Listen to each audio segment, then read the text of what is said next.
Well, I'm Andrew Tift, and we're in my studio at the moment in Walsall, in the West Midlands. My background is, I suppose, what we'd call working class, I suppose. My dad worked in the steel industry, buying and selling steel. My mum was a dinner lady.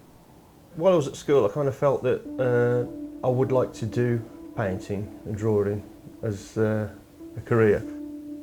Around the time I was about 20, 21, I suddenly realised that I like painting people most of all. It's a very sort of simple realisation, but I think sometimes they're the most important.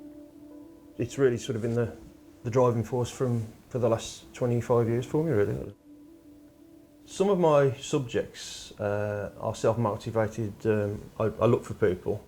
For example, just down the road there's a bar, and it's like a Hells Angels bar, and all the bikers go there.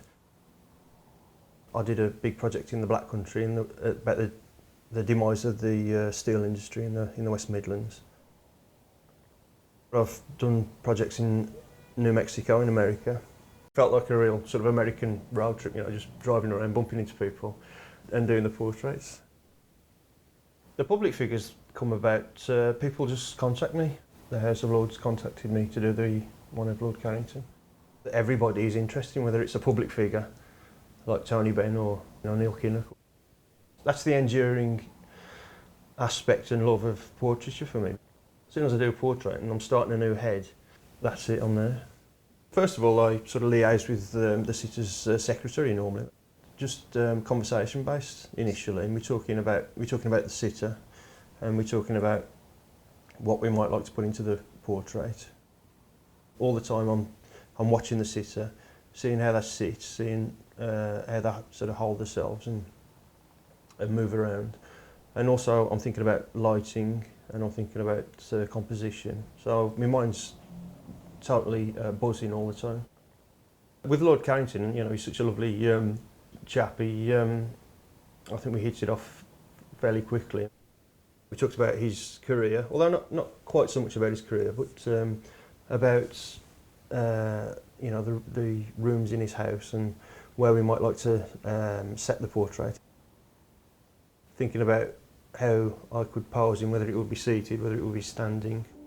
He expects quite a high standard because previously his ancestors have been painted by Joshua Reynolds and people like that, and that painting was in the room that we were talking in, and he says, "Do you think you can do one as good as that one?" You could almost walk into his house and you wouldn't necessarily know that he was a politician, because it's a very beautiful manor house that he lives in. But I wanted it to be in some ways more about the kind of ancestry that he'd got, and the way that the Lords kind of went right the way back through history, and he's the current one.